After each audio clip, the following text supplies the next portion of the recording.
I want to first differentiate between life with a small l and life with a capital L. What do I mean by that? See, there is each individual being, everyone who's listening to this right now, everyone who's connected to whoever is listening to this right now, these are all individual life forms. Let's call them life with a small l. And then there is all of life, life with a capital L. That includes all the beings, all the living forms, all forms of life, all the non-living beings too. Because, like philosophers have always said, wherever there's a rock, just watch out. Just watch out. It's going to turn lively soon. Everything is full of life, right? And that life is life with a capital L. Now, I'm talking about these two distinct aspects because I think in this day and age especially, we have started to live as if life with a small l, that is my life, your life, somebody else's life, life with a small l, is fundamentally separate from life with a capital L. And that is one way of living in this world. And believe you me, we have explored that way of living in this world for quite a few number of years now. And that has led us to where we are right now. We think of our life as completely separate from all of life. And therefore, our aim becomes one of trying to one-up all of life, trying to conquer nature as we speak. And also conquer each other around us. Always one-up the other person. Not thinking of others as another expression of the same life. Let's dig deeper into that. I want to dig deeper into that. When I say each life with a small l, is connected to each life with a capital L, for some of you it may be absolutely fundamental and absolutely easy to digest. But for a lot of us, it's not. Because we are not used to thinking of life in such a broad perspective, at least thinking of our life in such a broad perspective. So here is a visualization I tend to give out, and this usually lands. Let's see if this lands today too.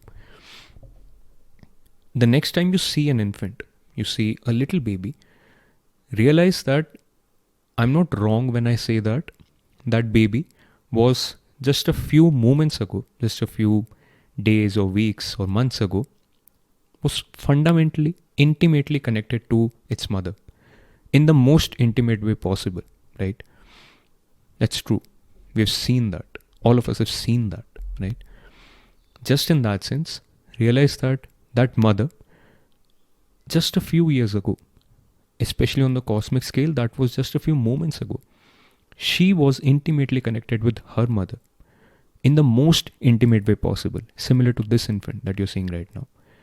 And you can take that recursion all the way back till you come to a visualization that each and every one of us, each and every one of the people you see around you, the animals you see around you, the plants, the trees, all the different life forms you see around you, is and was intimately connected with each other, is and was intimately connected with that fundamental source of life.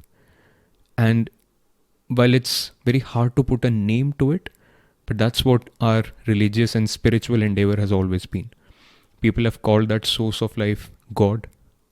I do not like to use that word anymore because I find it to be really polluted, because whenever you use the word God, it always brings an image into your mind.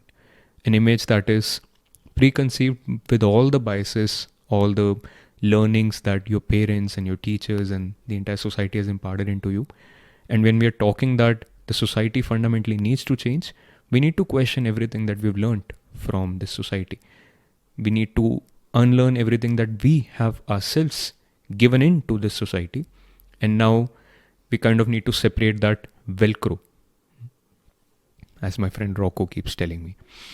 So this visualization is something fundamentally what I mean when I say that every single life form, life with a small l, is intimately connected to every single life form, or rather with life with a capital L.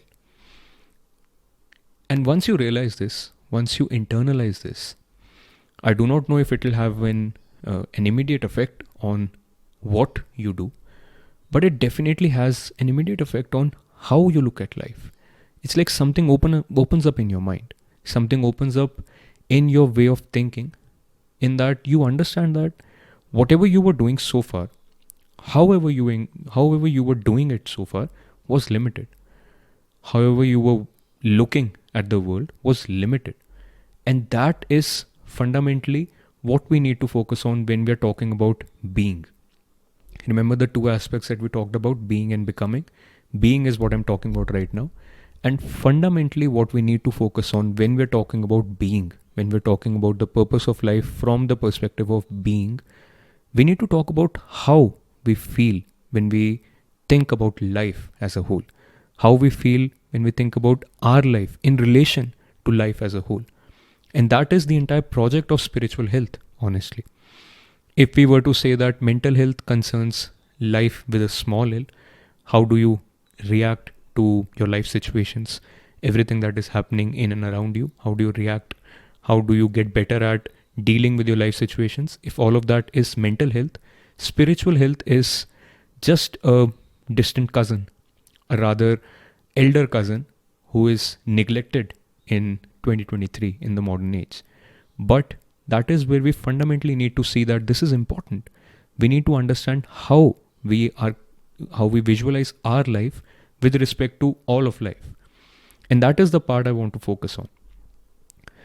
So this, when I say that you are intimately connected with all of life, this is a way of looking at life, not doing anything differently, but just being different in the world. Do you get that? Just being, just understanding that you belong here. You are one with everything, literally everything. And this is the understanding that Buddhism, Hinduism, and most of Eastern philosophy wanted to teach every single human being who was kind of psyched about it. Be one with everything is something that is considered to be the highest teaching of the Buddha. That is what is meant when we talk about enlightenment, nirvana, when we talk about things like Tattvamasi, you are it. When we talk about things like Aham Brahmasmi, I am God, I am Brahma. Because you're one with everything. And when I say everything, I mean with life, with that source of life. You're one with it. You're not distinct from it. That is what Advaita Vedanta means. Non-duality. Non-dual. There is no two. There's just one. All of life is one continuous process. And you're one with it. So, this is an aspect of your life that you need to understand to broaden your perspective about how you understand your life in relation to all of life.